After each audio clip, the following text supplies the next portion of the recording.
እንድታደስ በቃል እንድጸና ነፍሴ የምትፈልገው ሁልጊዜ ልለምነው መገኘትስ መኖር ክብርን ማየት ነው።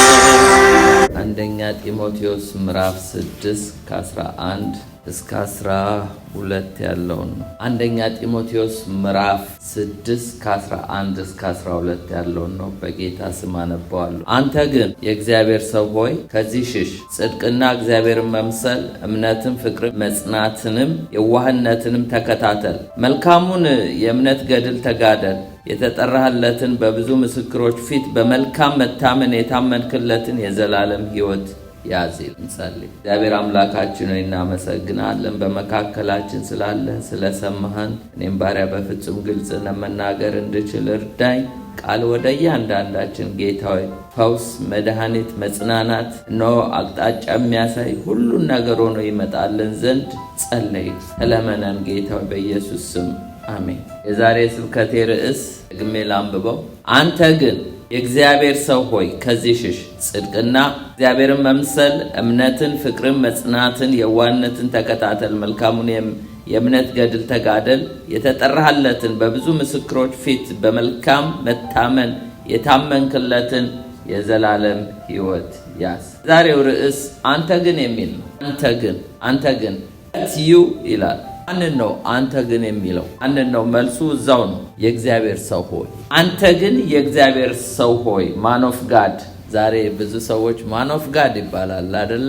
እግዚአብሔር ሰው ሆይ። ሶስት ነገር ነው እዚህ ጋር የሚለው ጳውሎስ። ሶስት ነገር ነው። አንደኛው አንተ ግን የእግዚአብሔር ሰው ሆይ ፍሊ ነው የሚለው፣ ከዚህ ሽሽ ነው የሚለው።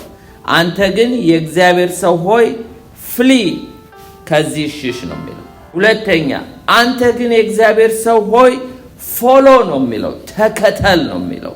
ቁጥር 11 ላይ ጽድቅን፣ እግዚአብሔርን መምሰል፣ እምነትን፣ ፍቅርን፣ መጽናትን፣ የዋህነትን ተከታተል ነው። ሶስተኛው አንተ ግን የእግዚአብሔር ሰው ሆይ ፋይት ነው የሚለው፣ ተዋጋ።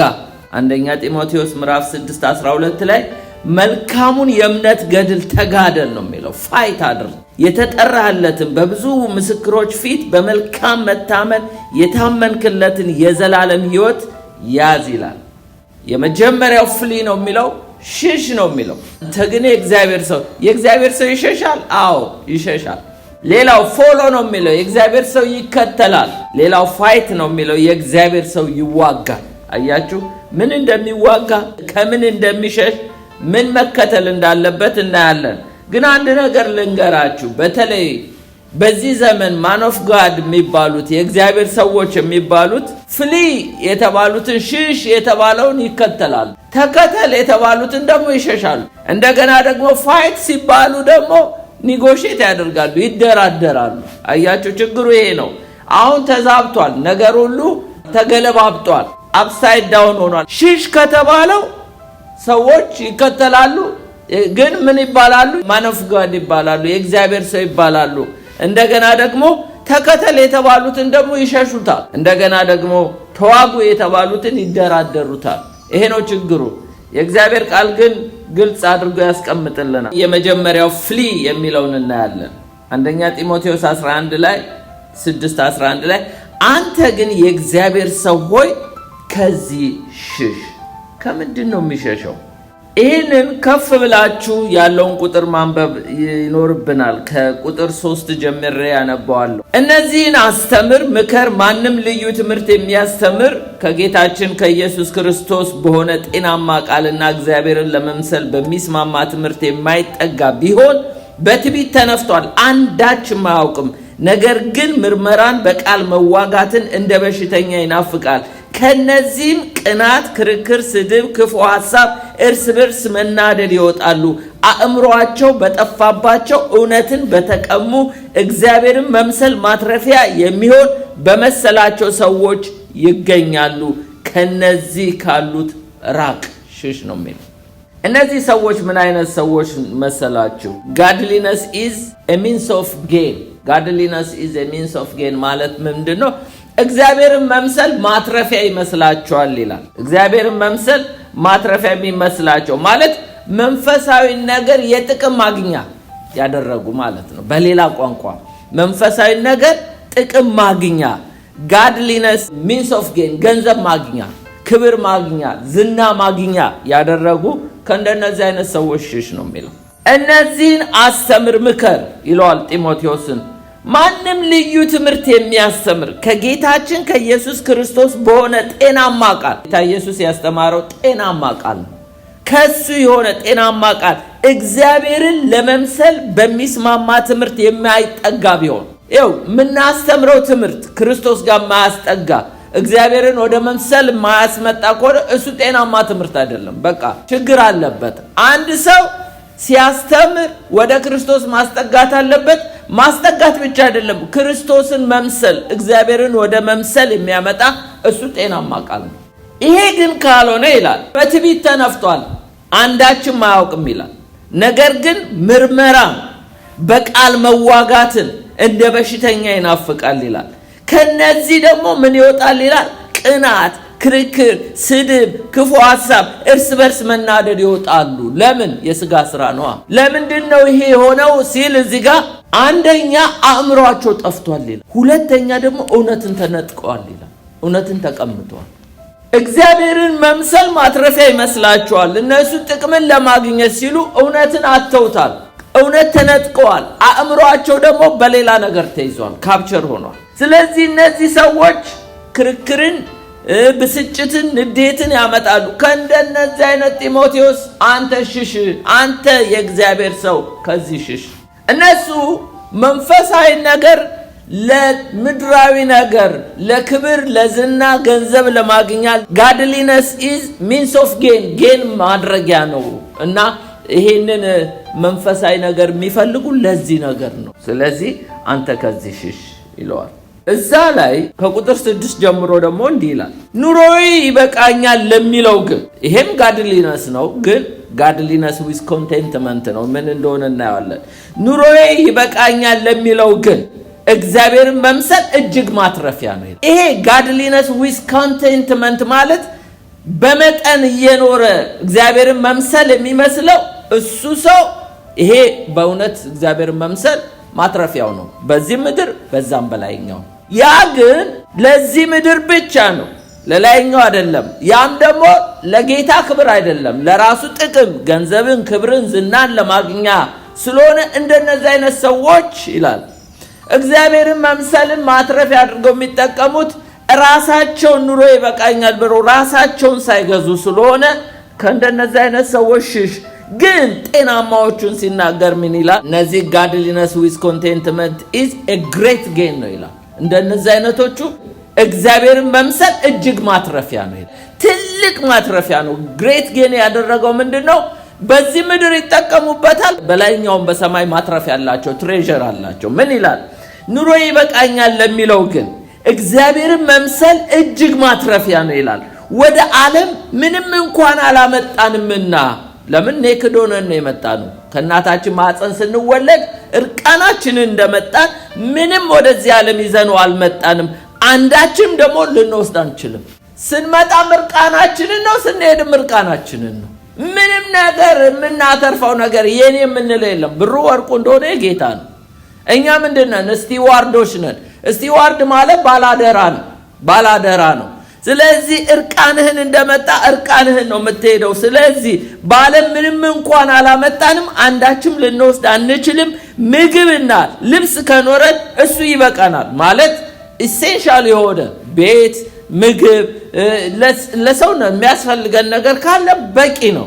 ዳሩ ግን ይላል መሸሽ ያለበትን ሲናገር፣ ዳሩ ግን ባለጠጎች ሊሆኑ የሚፈልጉ በጥፋት በመፍረስ ሰዎችን በሚያሰጥም በሚያሰንፍ በሚጎዳ በብዙ ምኞት በፈተና ውስጥ በወጥመድ ውስጥ ይወድቃሉ፣ መረብ ውስጥ ይገባሉ። ገንዘብን መውደድ የክፋት ሁሉ ስር ነውና አንዳንዶች ይህንን ሲመኙ ከሃይማኖት ተሳስተው በብዙ ስቃይ ራሳቸውን ወጉ። አንተ ግን የእግዚአብሔር ሰው ሆይ ከዚህ ሽሽ ነው የሚለው። አያችሁ ንጉሥ ሰለሞን በእግዚአብሔር ፊት ቀርቦ የጠየቀው ምንድነው? ጥበብ ስጠኝ ያለው። እግዚአብሔር ግን ያለመነውን ባለጠግነት ምን አደረገው ነው የሚለው? ሰጠው። ያለመነውን ያልጠየቀውን ባለጠግነት። ለምን? የጠየቀው ጥበብ ነው። ዛሬ እኛም የከበረውን ከተዋረደው መለየት አለብን። የከበረውን ነገር ጥበብ ስጠኝ ብሎ ጠይቆ እግዚአብሔር ግን አንተ ይሄ ቀድሞውን በልብ ነበር አለውና ነገር ግን እኔ ያልጠየከኝን ክብር ያልጠየከኝን ባለጠግነት እሰጣለሁ አለው። እኛ ዛሬ እንዴት ነን? ስለዚህ እግዚአብሔርን መምሰል godliness with contentment is a great gain የሚለው ለዚህ ነው። እነዚህ ኑሮ ይበቃኛል ለሚሉ እግዚአብሔርን መምሰል ማትረፊያ ለመሰላቸው ለእንደነዚህ አይነት ሰዎች እግዚአብሔርን መምሰል ትልቅ ማትረፊያ ነው። ለምን? በመጠን ስለሚኖሩ፣ በእንግድነት ስለሚኖሩ፣ ነገ ሁሉም እርቃኔ እንደመጣው እርቃኔ እሄዳለሁ ብለው ለእግዚአብሔር ክብር። አብርሃም ባለጸጋ እኮ ሰው ነው እንዴ! በድንኳን ምን አስኖረው? ድንጋይ ቤት እኮ መስራት የተጀመረው በናምሩድ ጊዜ ነው። ፎቅ ቤት እኮ መስራት የሚችል ነው አብርሃም። ብርና ወርቅ እንደሆነ ችግር የለውም። ከግብጽ ራሱ ብዙ ይዞ ወጥቷል። ግን ምንድነው? በድንኳን ነበር የሚኖረው። ትክክለኛው ቤታችን ይሄ እኮ ነው። ይሄ አካላችን ነው አይደል? አንድ ቀን ከዚህ እንወጣለን። ከዚህ ውስጥም እንወጣለን። እንኳን አይደለም ከሰራኑ ቤት ከዚህ ውስጥም እንወጣለን። ከዚህም ፕላኔት እንሄዳለን። ከዚህ ፕላኔት ስጋችን አፈር ነውና አፈሩ ብቻ ነው እዚህ የሚቀረው። ሌላው ግን መንፈስና ነፍሳችን ወደ ፈጠረው ወደ ፈጣሪ ትሄዳለች። ይሄን ፕላኔት ጥለን እንሄዳለን። ስለዚህ ኑሮ ይበቃኛል ለሚለው ግን እግዚአብሔርን መምሰል ማትረፊያ ነው ይላል። ከዚህ ሽሽ ነው የሚለው። እንግዲህ አንደኛው መሸሽ ያለብን ባለጠጋ ሊሆኑ ከሚፈልጉ፣ እግዚአብሔርም ባለጸጎች እንድንሆን ይፈልጋል። ባይዘወይ እግዚአብሔር ግን ባለጸጎች እንድንሆን የሚፈልገው በምን መሰላችሁ? በጸጋ ባለጸጋ፣ በምህረት ባለጸጋ፣ በይቅርታ ባለጸጋ፣ በፍቅር ባለጸጋ፣ በመንፈሳዊ ነገር በእምነት ነገር ባለጸጎች እንድንሆን የእግዚአብሔር በጎ ፈቃድ ነው። ግን ሎዶቅያን ቤተክርስቲያን ብትመለከቷት ማቴሪያሊ ቁሳዊ ነገር ላይ ባለጸጋ ነች። መንፈሳዊ ነገር ላይ ግን ተራቁታ ነው ያገኛት ጌታ። ቤቱ እኮ ነች የኔ የሚላት። ጎስቁላ ነው ያገኛት። ተራቁታ ታውራ ነው ያገኛት። ግን ብዙ ነገር ላይ እኔ ባለጸጋ ነኝ አንዳች አያስፈልገኝም ትል ነበር። እግዚአብሔር እኛን በእምነት ባለጸጎች ሊያደርገን ነው የመጣው። በጸጋ ባለጸጎች ሊያደርገን ነው የመጣው። በፍቅር በምህረት በቸርነት። ዓለም እኮ ያጣችሁ ይሄንን ነው። ዛሬ ግን ብዙ ክርስቲያኖች ታውቃላችሁ ከመንፈሳዊ ብልጽግና ይልቅ ምድራዊ ብልጽግና ነው የሚሹት። ከዚህ የተነሳ ብዙዎች ምድራዊ ብልጽግና ከመፈለግ የተነሳ ብዙ ነገሮችን ጥለዋል። ምን ይላል? እንደውም እዚህ ላይ ገንዘብ መውደድ የክፋት ሁሉ ስር ነውና አንዳንዶች ይህን ሲመኙ ከሃይማኖት ተሳስተው፣ ይሄ ሃይማኖት የሚለው እምነት ነው፣ ተሳስተው በብዙ ስቃይ ራሳቸውን ወጉ ይላል። አንተ ግን የእግዚአብሔር ሰው ሆይ ከዚህ ሽሽ። ለምን? ይሄ ነገር ወግቶ ይጥልሃል ነው። ሁለተኛ መሸሽ ያለብን፣ አንደኛው ባለጠጋ ከመሆን ነው። ሁለተኛ መሸሽ ያለብን አንተ ግን የእግዚአብሔር ሰው ሆይ ከክፉ ሽሽ። ከክፉ መዝሙር 34:14 ላይ እንደዚህ ይላል፣ ከክፉ ሽሽ መልካምም አድርግ ሰላምንም እሻ ተከተላት ይላል የእግዚአብሔር ቃል። ከክፉ ሽሽ መልካምን አድርግ ሰላምን እሻ ተከተላት።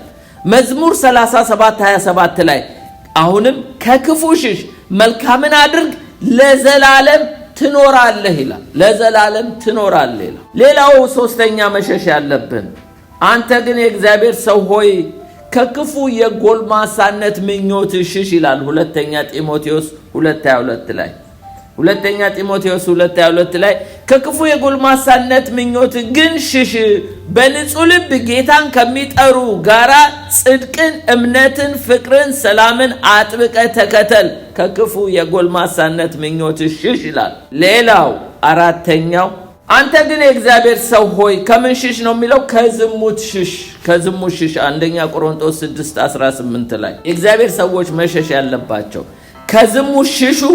ሰው የሚያደርገው ኃጢአት ሁሉ ከስጋው ውጪ ነው፣ ዝሙት የሚሰራ ግን በገዛ ስጋው ላይ ኃጢአትን ይሰራል ይላል። ከዝሙት ሽሹ ይላል። አምስተኛና የመጨረሻው አንተ ግን የእግዚአብሔር ሰው ሆይ ከምን ሽሽ ይላል?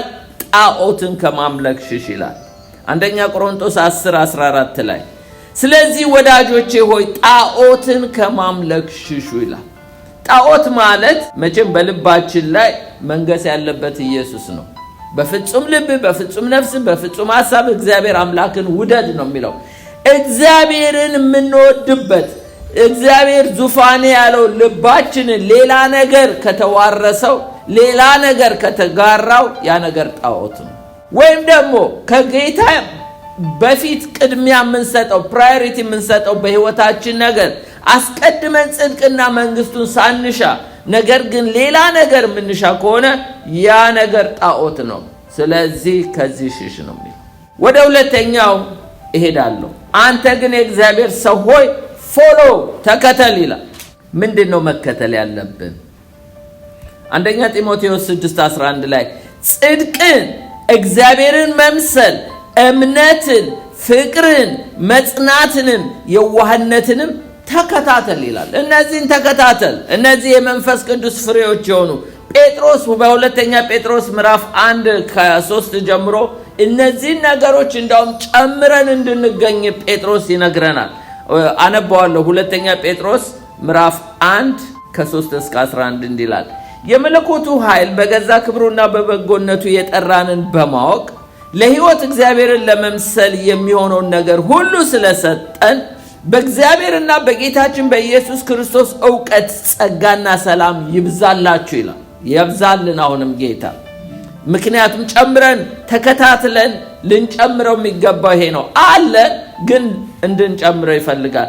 ስለ ክፉ ምኞት በዓለም ካለው ጥፋት አምልጣችሁ ከመለኮት ባህሪ ተካፋዮች በተስፋው ቃል እንድትሆኑ በእነዚህ ክብርና በጎነት የተከበረና እጅግ ታላቅ የሆነ ተስፋ ሰጠን ይላል።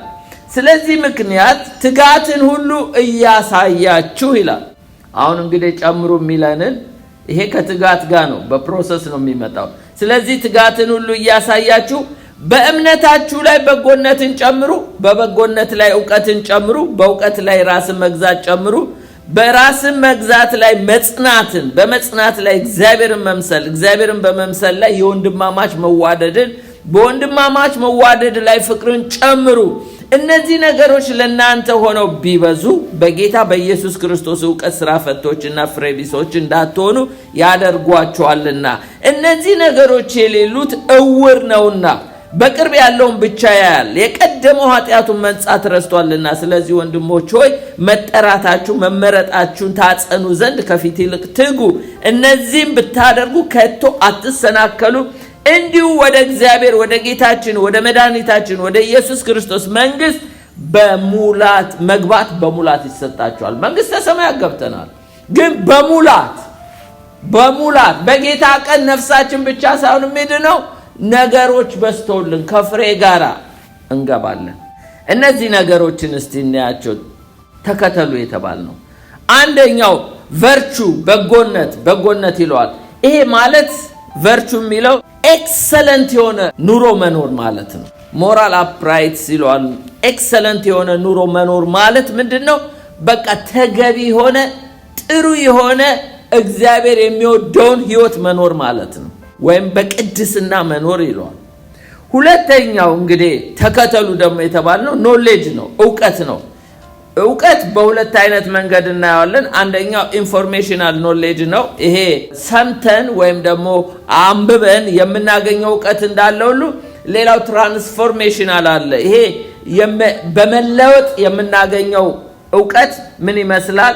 አንደኛ ዮሐንስ ላይ ይሄ ስለ ሕይወት ቃል ከመጀመሪያ የነበረው የሰማነው በዓይኖቻችን ያየነው የተመለከትነው እጆቻችን የዳሰሱትን እናወራላችኋለን። ሕይወት ተገለጠ፣ አይተንማል፣ እንመሰክራለን። ከአብ ዘንድ የነበረው ለእኛ የተገለጠው የዘላለም ሕይወት እናወራላችኋለን። እናንተ ደግሞ ከእኛ ጋር ኅብረት እንዲኖራችሁ ያየኑን የሰማነውን ለእናንተ ደግሞ እናወራላችኋለን። ኅብረታችን ከአብ ከልጁ ከኢየሱስ ክርስቶስ ጋር ነው። ሆሴ ላይ እንወቅ እናውቆም ዘንድ እንከተለው። ጌታን በመከተል በመዳሰስ በማየት አብሮ ኅብረት በማድረግ የሚገኝ ዕውቀት ነው። ይህንን አይነት እውቀት እግዚአብሔር እንዲህ ነው ብሎ ማስተማር አያስፈልግም። ሰውየው ከጌታ ጋር ጤናማ ህብረት ካለው ከተከተለው ጌታን እየተከተለ ከሄደ ይሄ በመለወጥ የምናገኘው ነው። እኔ ያደረገልኝም ማንም ሰው ከሚነግረኝ ይልቅ ጌታ በየግላችን ያደረገልን እኛና እኛ ብቻ ነው የምናውቀው። ሌላ ሰው ሰብኮን ነግሮን አይደለም።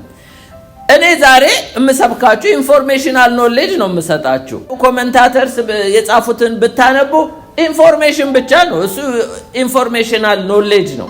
ይሄ ግን ትራንስፎርሜሽናል ጌታን በመከተል የምናገኘው ነው። አብረን በማሳለፍ አብረን በመውጣት አብረን በመግባት የምናገኘው እውቀት ነው። ሆሴ ላይ እንዲህ ይላል 6:3 ላይ እንወቅ እናውቀውም ዘንድ እግዚአብሔርን እንከተል፣ እንደ ወገግታ ተዘጋጅቶልናል እናገኘዋለን ይላል እና እንደ ዝናብ ምድርን እንደሚያጠጣ እንደ መጨረሻ ዝናብ ይመጣል። ስለዚህ ይሄ እንወቅ እናውቀው ዘንድ እንከተል፣ አንዱ መከተል ያለብን ጌታን ለማወቅ ፕራክቲካሊ ክርስቶስን ፎሎ በማድረግ። ሌላው ሰልፍ ኮንትሮል ነው። ሰልፍ ኮንትሮል የሚለው ራስ መግዛት ነው። ምሳሌ 25:28 ላይ ቅጥር እንደሌላት እንደፈረሰች ከተማ መንፈሱን የማይከለክል ሰው እንዲሁ ነው ይላል። ራስ መግዛት። አሁን ለምሳሌ ጳውሎስ ምን ይላል? ሁሉ ተፈቅዶልኛል ሁሉ ግን አይጠቅመኝም ይላል።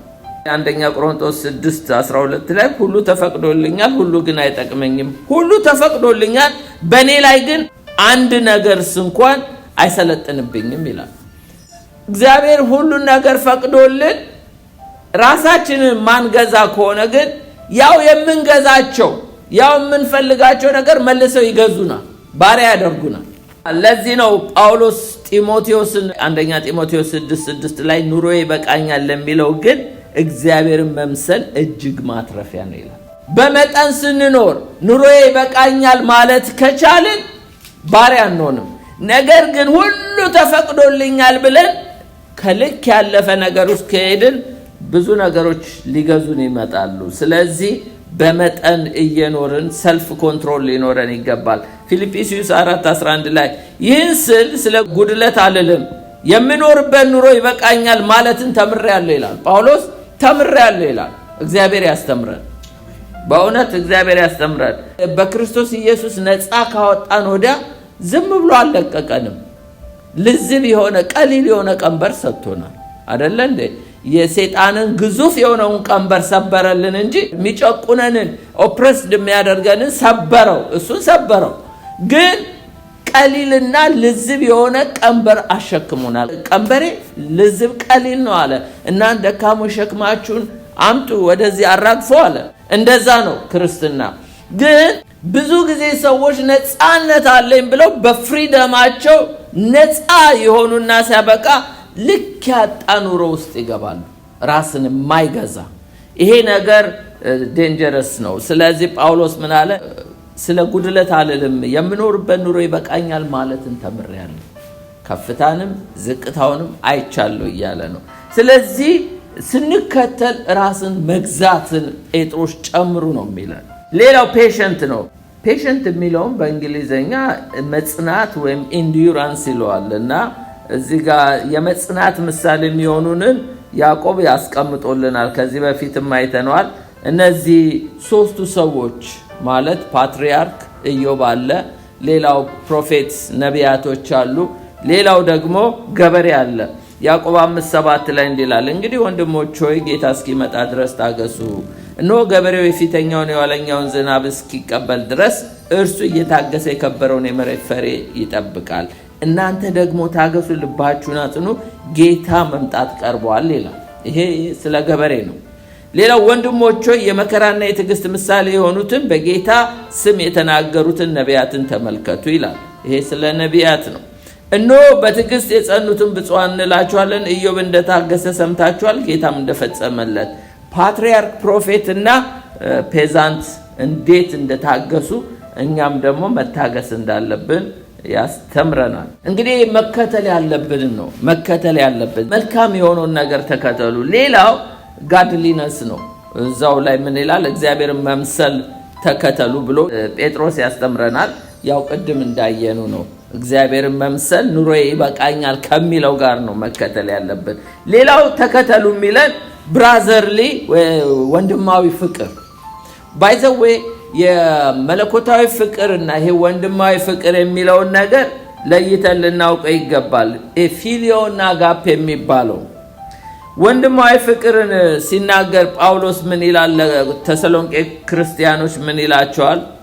እኛ ደግሞ ለእናንተ እንደምንሆን ጌታ እርስ በርሳችሁ ያላችሁን ለሁሉም የሚሆን ፍቅራችሁን ያብዛ ይጨምር ብሏቸው ነበረ በአንደኛ ተሰሎንቄ ምዕራፍ 3:13 ላይ።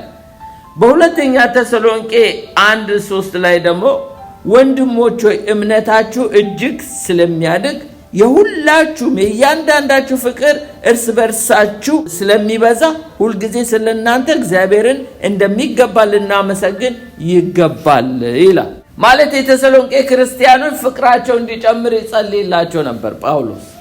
አሁን በሁለተኛ መልእክቱ ላይ ሲታይ ምዕራፍ 1 ላይ ጨምረው ተገኙ፣ በፍቅራቸው ጨምረው ተገኙ የተሰሎንቄ ቅዱሳን። ስለዚህ ፍቅራችሁ ይጨምር ይላል። እንደውም በአዲሱ ትርጉም ምን ይላል?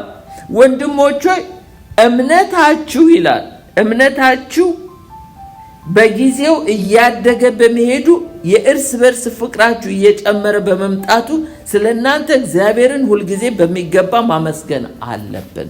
ስለዚህ ምንድነው? ወንድማዊ ፍቅርን ጨምሩ ነው የሚለው ጴጥሮስ። ይሄን ተከታተሉት፣ ወንድማዊ ፍቅር ይጨምርላችሁ ነው የሚለው። ፊሊዮ የሚባለው ዳዊትና ዮናታ የተወደዱበት አይነት ፍቅር ነው ይሄ። ሌላው ደግሞ በወንድማዊ ፍቅር ላይ ፍቅርን ጨምሩ ይላል። ይሄ አጋፔው ፍቅር ነው። አጋፔው ፍቅር ነው። አንደኛ ዮሐንስ ምዕራፍ 4:10 ላይ ፍቅር እንደዚህ ነው ይለናል። እንዴት? ፍቅር እንደዚህ ነው፣ እግዚአብሔር እሱ ራሱ እንደወደደን ስለ ኃጢአታችን ማስተሰሪያ ይሆን ዘንድ ልጁን እንደላከ እንጂ እኛ እግዚአብሔርን እንደወደድን ነው አይደለም ይላል። ሌላው ዩኒቨርሳል ነው። ዓለምን ሁሉ በወደደበት ፍቅሩ ነው ጌታ የወደደን። ስለዚህ ከሌ አይልም። እግዚአብሔር ኃጢአተኛውንም ጻድቁንም እኩል ፍቅር ነው ያለው። ሁላችንንም እኩል ነው የሚወደው።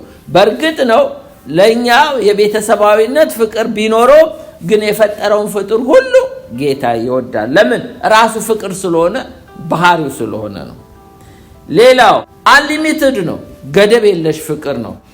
አንሊሚትድ ላቭ የተባለው አንደኛ ዮሐንስ 4:10 ላይ ነው። ፍቅር እንደዚህ ነው፣ እግዚአብሔር እርሱ ራሱ እንደወደደ ስለ ኃጢአታችን ማስተሰሪያ ይሆን ዘንድ ልጁን እንደሰጠ እንደላከ እንጂ እኛ እግዚአብሔርን እንደወደድን ነው አይደለም። እሱ እኛ እንደወደደን እንጂ እኛ እንደወደድን ነው አይደለም። አንሊሚትድ ነው ማለት ገደብ የለውም። እግዚአብሔር ምንም ያህል ኃጢአት ብንሰራ፣ ምንም ያህል ክፉ ብንሆን በዛ ፍቅር ነው ወደኛ የቀረበን።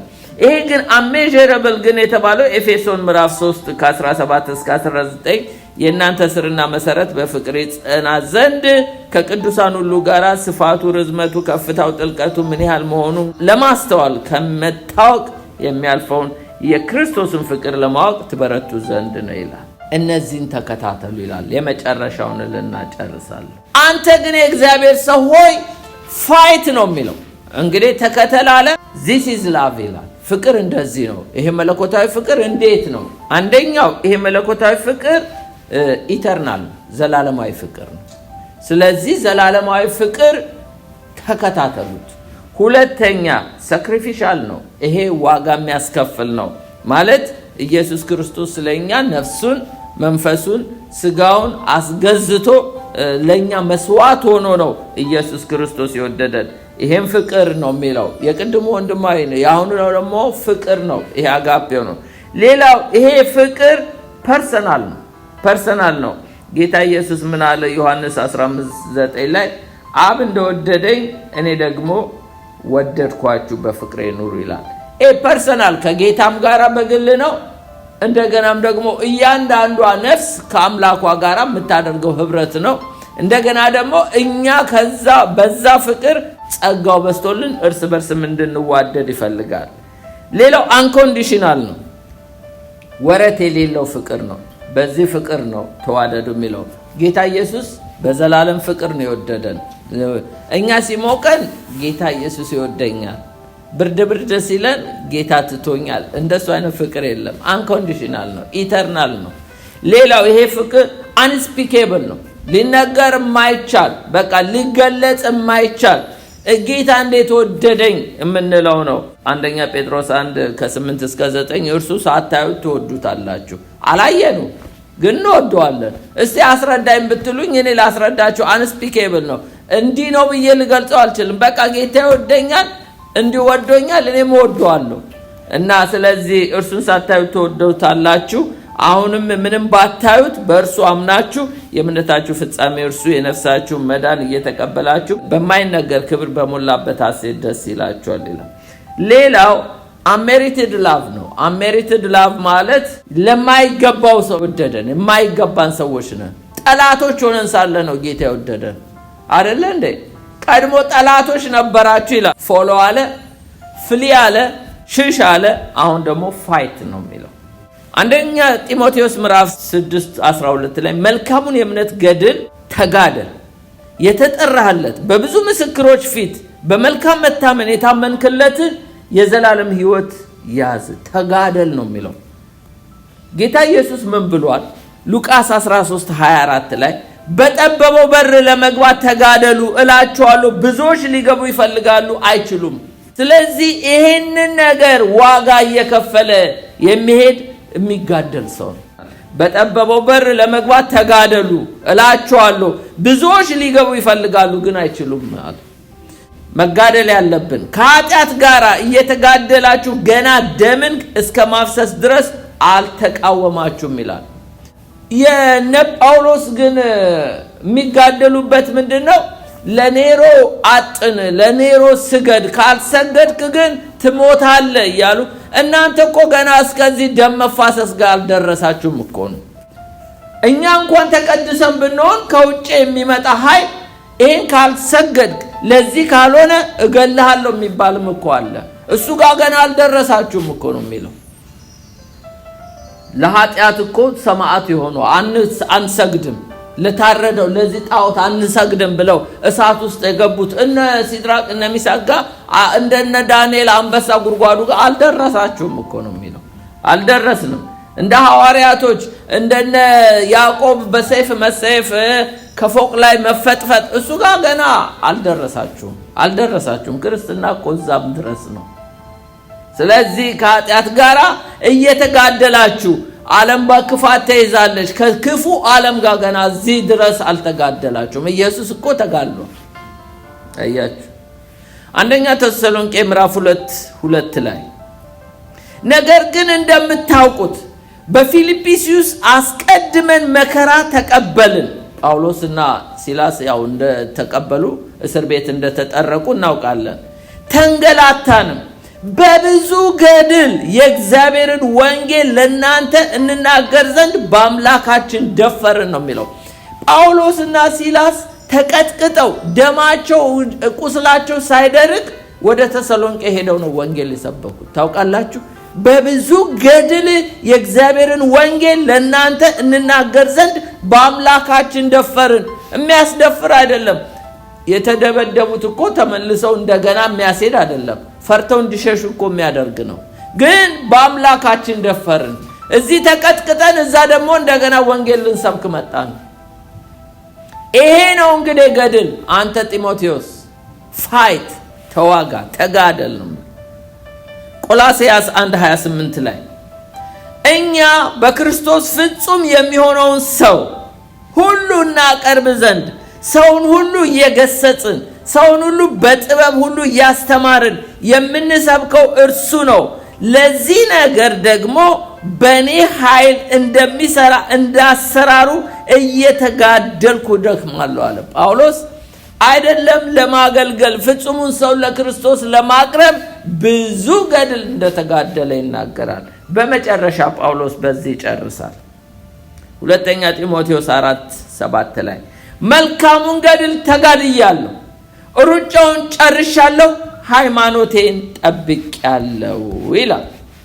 እኔ እንግዲህ ጳውሎስ ተጋድያለሁ፣ አንተ ጢሞቴዎስ ፍሊ፣ ከዚህ ሽሽ፣ ፎሎ፣ ይሄን ተከተል፣ ፋይት፣ ተጋደል ይላል። መንገድህን አስተምረኝ የቀናውን ጎዳና